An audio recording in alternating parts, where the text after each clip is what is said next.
Welcome to Matcha Minutes with Matcha IT. I'm Joe Wilson, the CEO of Matcha IT. And today my special guest is Misty Mackey, the Warden of CoreCivic. Thank you so much for being here. Absolutely. Glad to be here. We are excited to have you here. I've been trying to have you on this podcast for over a year, just so that our viewers can get to know you, understand who you are and what you do, and maybe understand a little bit more about the facility, because it does more than just what people see. And you are more than the face that people tried to put us through when we discussed things at the commission. Super nice person. I've gotten to know you a little bit over the past year, and I'm excited for people to get to know you as well. Can you tell us a little bit about your past? How did you come to Leavenworth County? What have you done up to this point? So I started my career with CoreCivic or CCA 20 years ago. So I'm from a little town, Indiana County, Pennsylvania. I graduated from Indiana University of Pennsylvania with a business degree. And my fiance at the time, my now husband, and I moved to Youngstown, Ohio, and was just trying to get a job outside of college, and fell into CoreCivic and as a corrections officer? Secretary. As a secretary. Yeah, so entry level. It was just kind of a means to pay the bills and figure out what was next. And I moved up through 10 years at that facility to assistant chief of security. It was just something that I found that made fast friends really fit. I was good at it and just really excelled at corrections and what we do. And it's really great because you get to meet a lot of people. It's a lot of training. It's a lot of problem solving, decision making, and really just being one-on-one with people and trying to de-escalate and resolve issues. And so it was just something that really fit with what I found that I like to do, not what I went to school for. But from there, I went to our facility, our sister facility in Lake Erie, right outside of Cleveland, became a chief unit management, was an assistant warden at 4 facilities across the country, and then was the warden at Lake Erie, came back to Ohio. And then when I had the opportunity to activate Leavenworth, I was an assistant warden here the last part of the contract for a little while, right before it closed. So had the opportunity to reactivate the facility. It was an exciting opportunity for me just because there's so much going on during an activation. There's all the hiring and the purchasing and getting the facility ready, making sure that we have all of our compliance in place. And the big thing that was exciting for me was that you get to build a facility from the ground up, basically. So a lot of places you walk into, they have a really deep-rooted culture that's 20, 30 years in the making, and I get to start it from the ground up. So creating that culture, making sure that people feel like they have a home just like I did when I started in corrections, and the career opportunities that we'll provide is really what's exciting. So building the team, whether it's my chiefs, AWs, and then the foundation, the officers, the secretaries, and all of the staff, and then just being able to train and mentor and build them up. And we've had a lot of people become trainers, and you really see how they find their voice and find their confidence, and it's really exciting. So from secretary to assistant security chief of security? Yeah, there were plenty of positions in between. How does that conversation go when they ask you to go from secretary to something beyond what you started there to do? So, I mean, I think a lot of it is, people see potential in you. They see that, you have a college degree, you take initiative, that you have a good work ethic. And so they kind of push you and mentor you and get you to take that next step. So from secretary, I went to be a correctional counselor, and then a case manager supervisor, and then from case manager supervisor to assistant chief of security. So it's just about being in those roles long enough, learning them, learning how the facility operates, learning what the contracts are, what the standards are, and then just moving up from there. So the great thing is that, after being in a position for a couple, 3 years, things start to kind of get stale and you get to learn and move on to new things. So there's a lot of opportunity.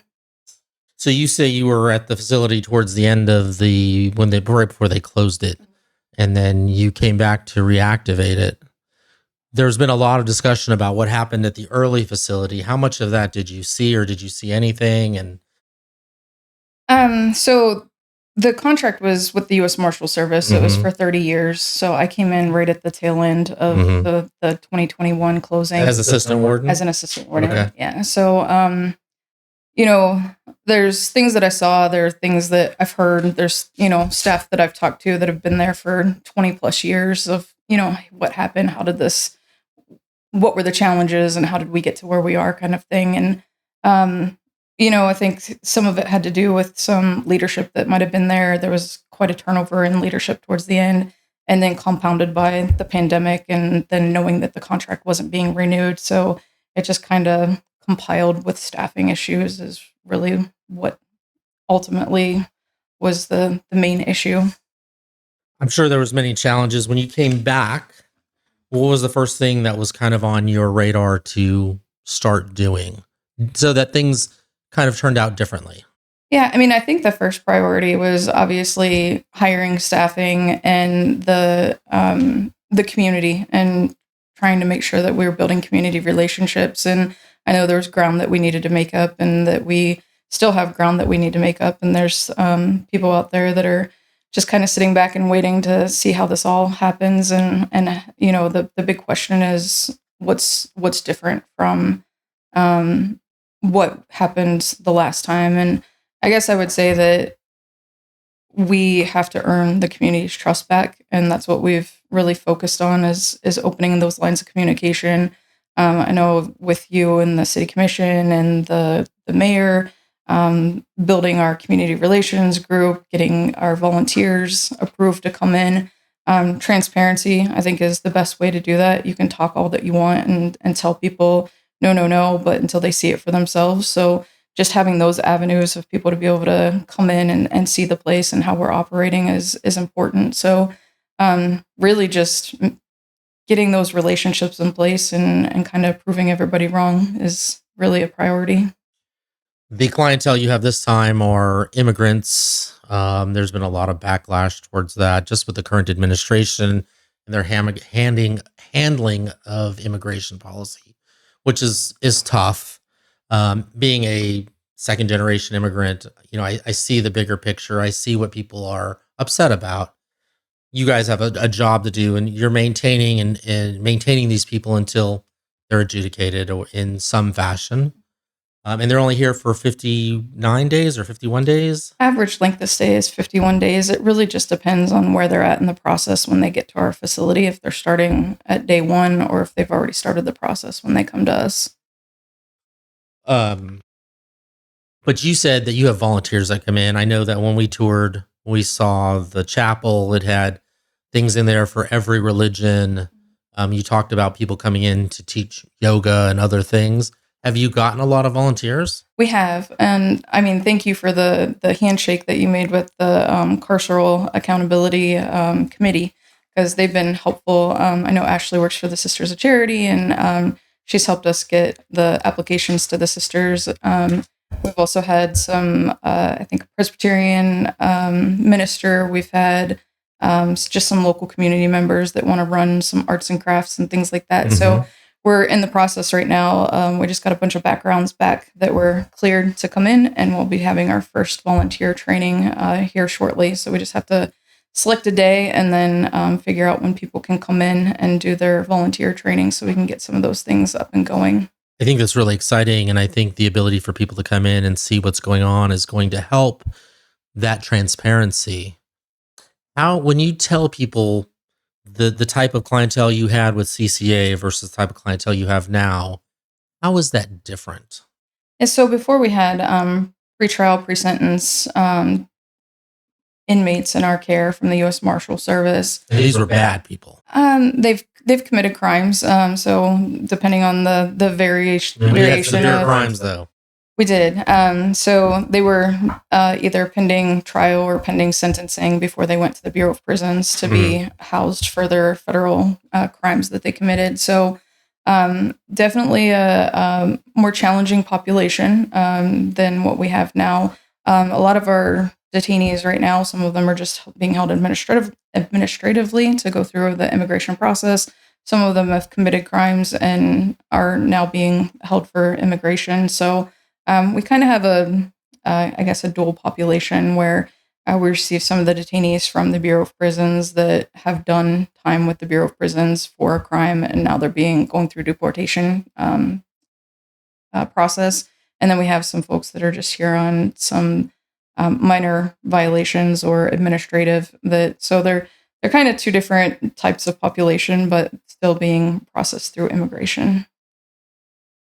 What about, I think the big concern was people looking for family members. How is there a place that somebody could go to find out if their family member was housed there, Mhm. or how does that work? Yeah, they can go onto the ICE locator page, and as long as they have their first and last name or their A number, their alien number, they can just type it in there and it'll tell them where they're being housed. And then when the detainees get moved from one facility to another, or when they first get arrested off of the street, they're given a phone call so that they can Mhm. call family and let them know where they're at. But when they're in the facility, are they able to make phone calls? Oh, yeah, absolutely. Do they have tablets? I know in the jail they have these tablets, and that's how they do all their visitation. Is it similar? Yeah, we have phones on the wall, and then we also Okay. have the tablets that act as either just a phone or they can put it on a dock and they can have video visits. And then we actually have in person visitation. So the Really? family can come in any day of the week between 8 a.m. and 8 p.m. And visit their family. Are you seeing a lot of that? We are actually. I wasn't Really? sure just because of the region that, Mhm. I think there's about 7 or 8 states that are kind of being filtered into the facility. I Mhm. wasn't really sure with the tablets and the video visits if they would make the drive, but we have definitely seen a lot of visits. That's interesting. I wouldn't have anticipated that either. And from what I've been told, I mean, these immigrants get lost in the system and people can't find them and nobody knows where they're at. Is that not the case? No, not in my experience. I don't Mhm. really know where that would be stemming from. When they're in the facility, I noticed that they had opportunities to have PlayStations. I mean, this is not your typical prison per se. Right. They're not. Are they treated like inmates? I mean, there's secure movement. It's still a secure facility, so we do escorted movement, but on the same lines because of the short term that they're incarcerated. There's not a lot of programming going on, so the volunteers are definitely important to come in and fill some of the idle time and provide some of the whether it's religious services or activities. We do have a program facilitator that'll be on staff that'll be able to provide some of that, a recreation supervisor. So, as many activities as we can provide as possible helps Mhm. to fill the day and some of the idleness. And that's the reason why we have the PlayStations and the board games and puzzles. And we just basically, as we started receiving detainees, we just went to them and we said, "We have this, but is there anything else that you would like to see so that we can go and order it?" So, whether it's the PS5 games or whether it's, different activities. And so, I mean, a lot of them wanted chess and Scrabble Oh, and, really? and Spanish Scrabble. And so we just went out and ordered a lot of that stuff and just keep asking them, especially as we got female detainees. We're like, this is what the guys wanted. What do you guys want? So just really continuing to elaborate on those types of things. One of the concerns was that the immigrants would bring outbreaks of different communicable diseases, smallpox or whatever. Are we seeing any of that at all? No, we haven't had any cases. Like the biggest thing is when they come in, we do the TB screenings to make sure Mhm. there's no tuberculosis. We've had some folks that we've put on precautions and reported to the health department, but it was really just false alarm with the chest x-ray. And sometimes they're cloudy, so Mhm. you have to take precautions, but we haven't had any issues this far. What about their access to medical and dental? I mean, where do they go for that? So we have 24/7 medical care. So we at least have an RN and LPN on site all the time. We have physicians, nurse practitioners, dentists, dental hygienists, psychologists, psychiatrists, psych nurse practitioners. We Wow. have mental health coordinators. So we have pretty much the gamut of medical personnel that are on the staffing pattern and that are available. So there's three types of medical care that we have. So you have your what we call sick call. So it's just your typical, sore throat, some, rash, something like that, where they put in a sick call request and it's triaged within 24 hours. And we have an urgent care, which is, hey, this person needs to be seen Mhm. immediately, bring them to medical. And then you have your emergent care. So the emergent care is basically 911. So we call a medical code and we have a response team that's security and medical that responds to the area. And then if the nursing personnel or physician determine that that person needs to go off site for further care, then we take them off site and to a local hospital. And then we also have, things like with outside providers, if it's something that we can't be able to facilitate on site, like a specialty care, like orthopedic surgeon or something like that, or physical therapy, then we have either folks that'll come in to do like physical therapy, or we can send them off site to a provider to do those things that we can't do on site. Who's paying for all this? Is this coming from Leavenworth taxpayers? Who's paying for this? ICE pays for it. ICE is paying for all of it. So our federal taxes, to some extent, are paying for it. That's fair. I mean, it is what it is. Are you seeing more of just a single nationality? Are we seeing all Hispanic people? Is this a mixed population? It's mixed, and mainly we would expect like Hispanic population, but we've had quite a few Russian detainees come in, which was kind of surprising to me. A few Chinese, but that's kind of been the majority is Hispanic, and then the Russians that have stuck out. Do you separate them by nationality, or is it simply by classification? So when they come in, we have a pretty intense intake process where we do their booking process, we do their classification. For security classification, we have to do PREA classification. So if there's any indication that we have predators or potential victims, we separate those. And then obviously by gender, we separate housing. So as we go through the questions and the intake screening and the background and everything, we determine where they're going to be housed. And then so we will house high and high moderates separate from the low and the low moderates, just because there's usually a violence indicator with the high and the high moderates that we separate the population.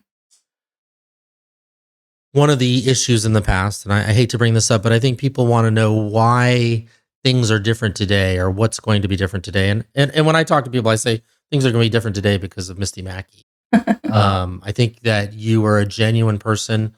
The conversations that we've had have been real conversations. And so I appreciated that level of transparency.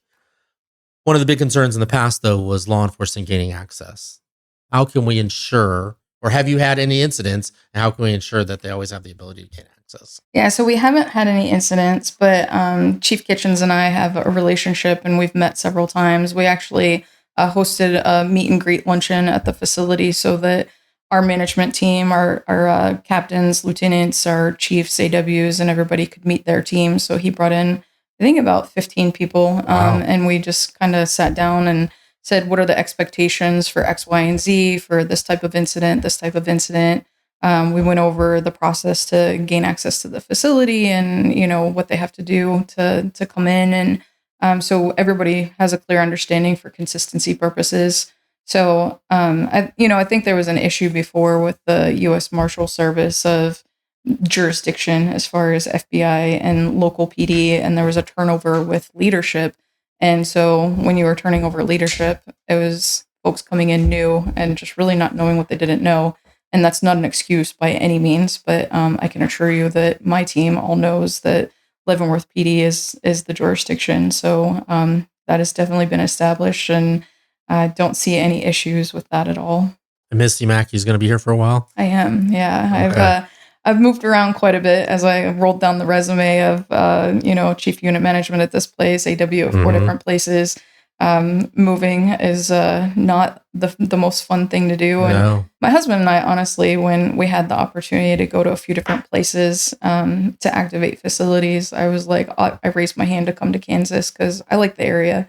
From Pennsylvania, I spent a lot of my adult life in Ohio and the Midwest, the friendly culture and everything. And I mean, there's so much stuff here to do, and it's close to the airport. And so, I mean, number one, it's enjoyable for us living here. But number two, it's a lot easier for staffing and people like recruiting and hiring and everything to be in an area that has, things, and not. Some of our facilities are pretty remote, and that sometimes has a challenge with recruiting. Sure. So, there's a twofold approach to being in Leavenworth, Kansas. You talk about recruiting. One of the things that obviously in the past they had challenge with was maintaining staff. And I think we've attributed that to the fact the contract was coming to a close and people were probably nervous. How are you staffing wise now? And has it been a challenge? In the beginning, we were off to a really great start, and we were hiring, we were getting background clearances, and then, as you know, we took a pause while we were getting the special use permit. We had a lot of people just kind of waiting for the start date, and so they were cleared through immigration and ready to go. So we were able to get probably about 2/3 of those people actually a start date when we started classes again. And so we have 192 people on site Mm-hmm. today, and then we have 110 people that are in background. So we're getting them start dates now as they get their clearances through ICE. And then we have a pipeline of over 500 that we're just working through getting background clearances. So Wow. it's a pretty intense process getting an ICE clearance. So there's a large questionnaire. Mm-hmm. They want to know everything from your mother-in-law's maiden name throughout her life, which is Mm-hmm. every place you've traveled in the last 10 years. So it's pretty intense. So you better be committed to coming to work for us because there's a lot of background and paperwork and investigative process. Wow. So just getting people through that, and then the rest is easy. Getting them a start date and getting them into class. So we actually have a job fair coming up, and we have over 150 people that have pre-registered.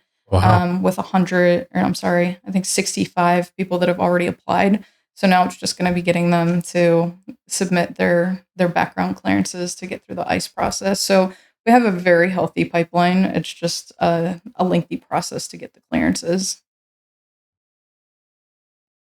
That's that's interesting in the fact that the law enforcement in town is unable to hire, Lansing's unable to hire, USP is short people.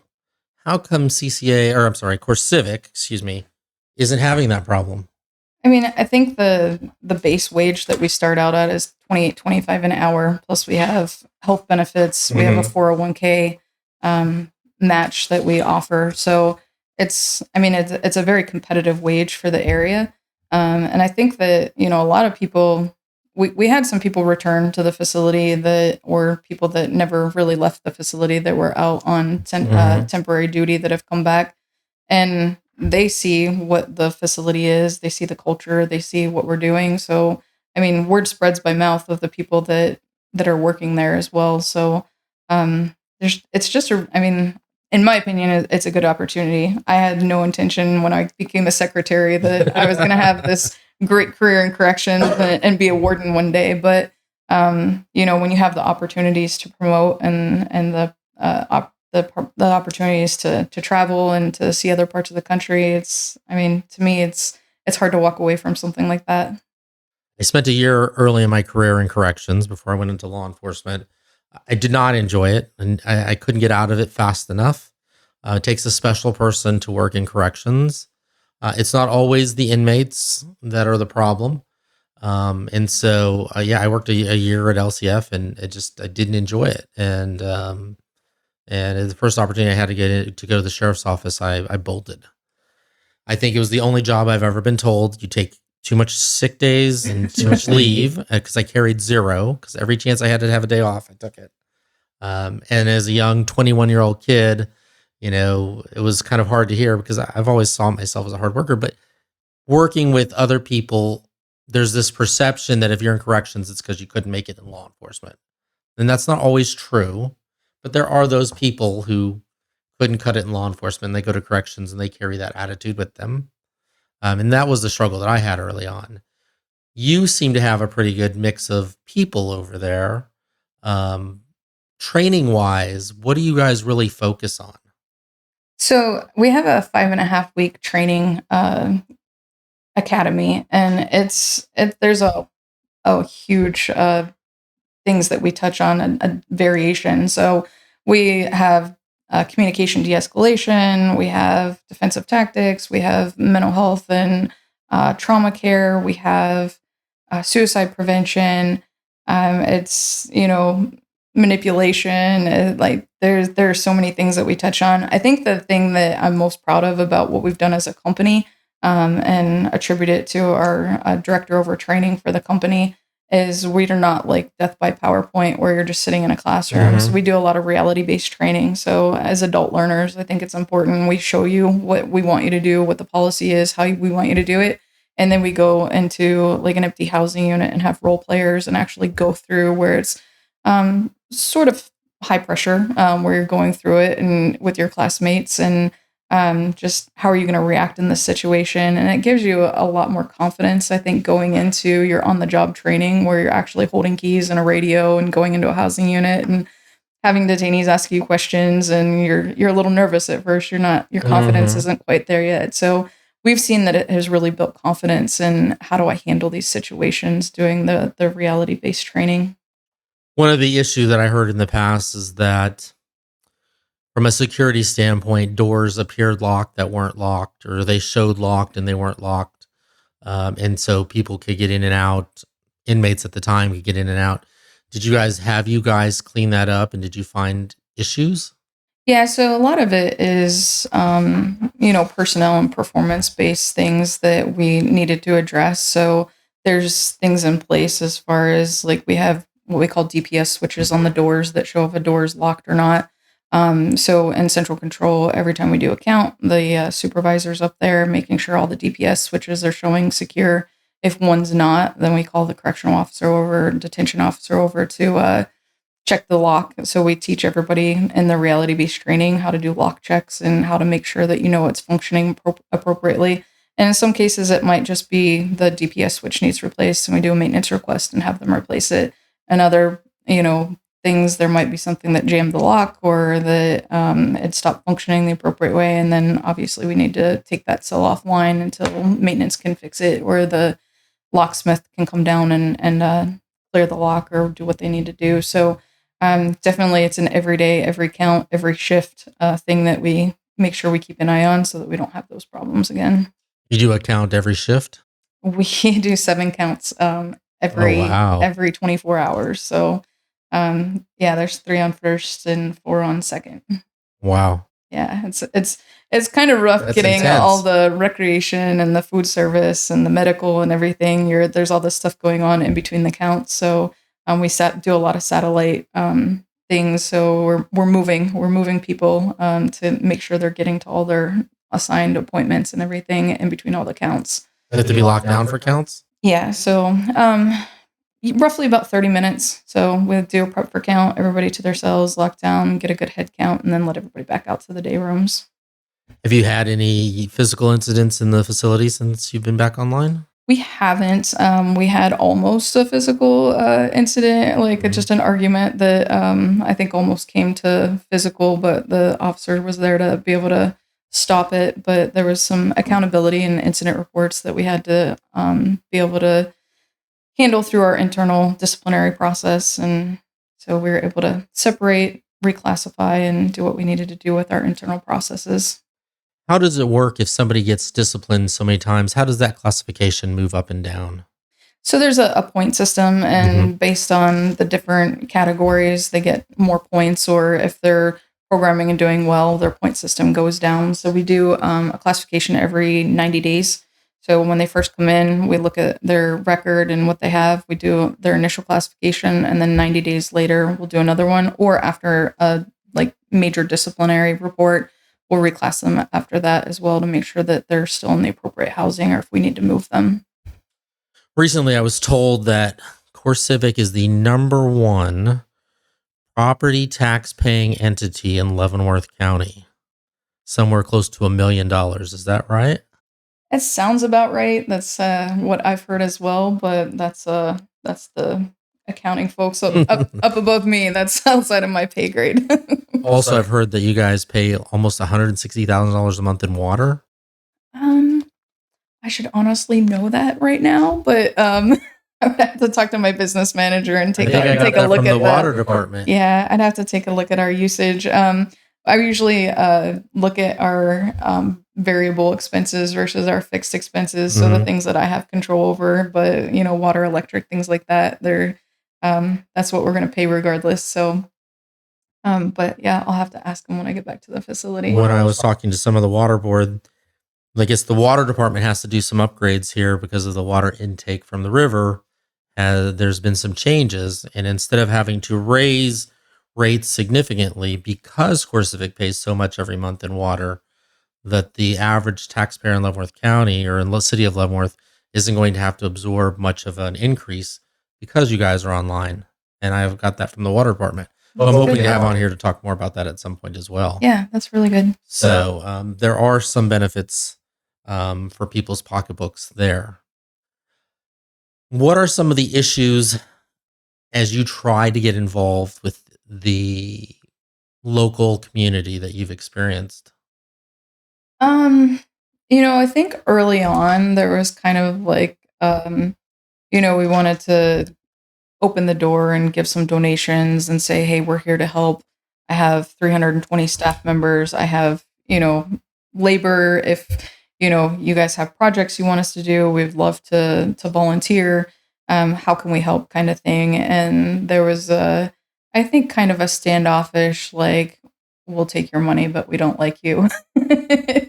And that's hard for me because we genuinely want to help and our staff are pretty passionate about what they do living in the community or the surrounding community, and they want to do good things. They want to help. They want to be a good footprint on the community. So, but they've, I think, mostly have kind of powered through and just said, we'll help the people that want our help. And, hopefully the mindset shifts as we're operational and they see that we're genuine about it. They're trying to buy us kind of thing. It's like, no, we're not. We're here. Mhm. We're reopening. We have funding again. We have a budget again, so we're able to do those community relation things that when we weren't operational, we didn't have the budget and the operation and the manpower to do. So, I think a lot of people are, okay, they're here and it's, the special use permit is passed, so they're, I think, opening up a little bit more. And as we have like the one-on-one conversations through whether it's the Rotary or the Salvation Army or, some of the American Legions or VFWs, and, our staff are out there in the community having conversations, there's more of a seek to understand kind of conversation instead of just a we don't want anything to do with you type of standoffish approach. So I think we're making some headway. I've gotten the opportunity to get to know Assistant Warden Pfeiffer at Rotary. Mhm. He's joined up. He's signed up. I mean, he's transferred his membership. He's a full-fledged Leavenworth Rotarian, and it's good to have him. He's always so polite and well-spoken and nice to talk to. I think he's going to talk about the facility here in July Mhm. and update the Rotarians on how things are going there. So we're excited about that. We're excited to see you in the community. Have you ever been out in the community and just had a terrible experience? I haven't, no. And I think with my awesome commercial that has been running all the time, it's Okay. like I have to say, I've had people say if they saw Misty Mackey one more time in a commercial, they might become violent. I think that commercial ran 10 times a day for a whole year. Yeah, not by my choice. I promise you. I had no idea that was the plan. We were just gonna wear everybody down, I guess. But no, I was like, can you guys please stop running that commercial? But no, I think that, with my face out there, I've kind of been poised for there's gonna come a time that someone's going to approach me in the grocery store and just kind of give me an earful about, we're evil and all of that. But it's not happened, so I'm thankful for that. And I think the important thing for me is that a lot of people are focused on immigration, and that doesn't really have anything to do with what I do or what CoreCivic does. Throughout my career, we've had different contract. I've managed different contracts, whether it's the U.S. Marshals, the Bureau of Prisons, state contracts. So it's I try to kind of set that aside, and my job is to house and provide what we're supposed to provide for. So you can get caught up in sentence reform, and you don't think it was fair that the judge gave 10 years for this crime, and as like it's I think easier if you don't look at the crime and the offense and the sentencing and just focus on what our job is, and That's to keep them inside the fence, provide them what they're supposed to have, treat them humanely, make sure staff are trained, make sure that they're treating our detainees and our population humanely, and making sure we're meeting the needs of the customer and meeting all of our standards. So it's, people will say, like, what are your opinions on this? And it's like, I don't have one. It's like, I'm a professional and this is my job and this is what I do. So all of that other stuff that people kind of get caught up in and are mixing the two things. That's ICE and we're CoreCivic and this is our job and that's their job. But I think a lot of people oppose profit for prisons or prison profits, or that you're in the business of making money off of these individuals who are going into the facility. Do you guys keep track of how much you're making based on the number of people do you have like a profit sheet saying we have to be this full or we're not being successful? I mean, every contract's written a little bit differently as far as how we call it heads and bids and minimums and things like that. But it's not, hey, we have to have this many detainees or this many, heads and bids to be profitable. It's more, this is how the contract's written.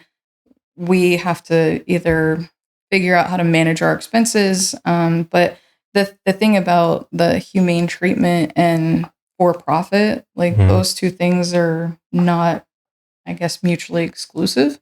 We're providing a service to the government and we can do it for us a certain rate. And so if they had to go and build new facilities for millions of dollars and staff them, that's an additional, I guess, expense and the taxpayer has to pay for it. So we're able to provide that service and we're not cutting corners by doing it.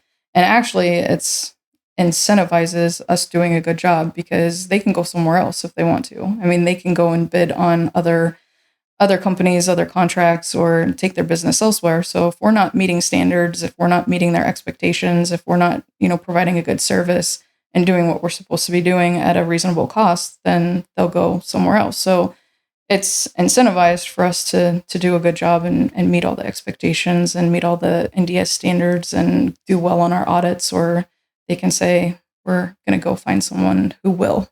How many other companies are like CoreCivic? So there's, I think, 3 main players. There's CoreCivic, Geo Group, and MTC are like the 3 major private players. But there's others out there that are smaller, but they're still in the game. That's interesting. I'd never heard of anybody outside of CoreCivic or CCA, and so that's kind of interesting. One of the things that you say that they can go and look for other vendors, essentially. If you were to, no, let me take that back. Let me switch this. I'm going to go a different line of questioning. You're not on trial here. Sorry. ACA compliance came up. You guys weren't ACA compliant before, but you have to be now because the city is requesting it and ICE is also requesting it. What does that mean to somebody who may not understand that? So we were ACA accredited You were before. Yes. Okay. Most of our facilities are ACA accredited, and generally it is part of the contract. So ACA accreditation, the American Corrections Association, is an independent entity. We have, from the time we open, 12 months to basically build our files and prove that we're following the processes and meeting the standards. So there was a question about, well, why aren't you ACA accredited from day one? We can't. You have to prove the processes. So every contract you have to go through that process again? So it's every 3 years. So every time you have a new contract, you have 18 months. Well, depending on the contract, most contracts are 18 months to become accredited. That gives you enough time to build your files and show that you're following the standards. And then they'll have a team come in and do a 3-day review process. So they actually go out in the facility and they're looking at, they'll look at your files, but then they're going to go and tour and look at your logbooks and look at your processes and actually observe the processes. So they come in and make sure that you're meeting all of the standards. So most of our facilities, I think the average is like a 99.5% that we've been able to accredit most of our facilities on average.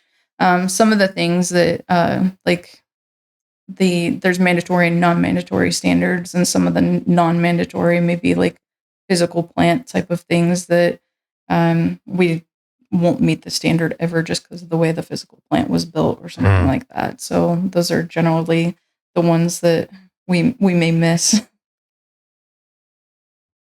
Some of your facilities outside of Leavenworth have gotten a pretty bad rap. When people ask you about that, what do you tell them? Honestly, it's a tricky response because what I like to say is everything on the internet is not true. But you can't. There are certain things that are true. That there are certain challenges, and trying to defend is never, I think, a winning situation where you try to get into a defensive tactic, but. I guess what I would say is that we have some challenging contracts. We have some challenging populations. Some of our customers may not be as supportive as mine is with immigration at Midwest. But I would say it's apples to oranges. Like, we don't have the challenges that some of the other facilities have. So just really try to focus back on what I'm doing, what our customer is, what our population is, and focus on this is what I have control over, and this is what my responsibility is, and what we're doing here at Midwest in the community. So we talked about 2 segments. We're going to go into our second segment where we're going to learn a little bit more about Misty Mackey. I call it rapid fire questions with Warden Mackey. Early morning or late night person? Late night. Okay. Coffee or tea? Coffee. Favorite place to eat in Leavenworth County? Probably Suburban. Oh, nice. Shout out to Jason Wiggins for the Suburban. And we didn't plan that. Let's see. Best piece of advice you've ever gotten? Oh, I think it's probably control the things that you can control, and the rest you have to be able to let go of, or you're just going to drive yourself mad. What does Warden Mackey like to do to relax?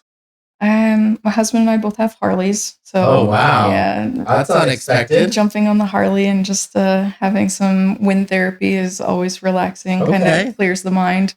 That was the last answers I was expecting. Okay.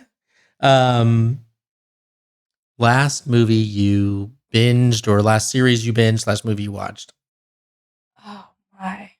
Not really a movie person, more of a, I think, episode are we watching now? Yeah, I'm not really sure. The only thing that's coming to my mind right now is we were just able to see The Wizard of Oz in Las Vegas, which was really cool at the Dome. So that was a great experience. So I heard you were in Vegas for business. Somebody lied to you. It was a niece's wedding, so it was an obligation, but it was not business. Okay. Breakfast or dinner?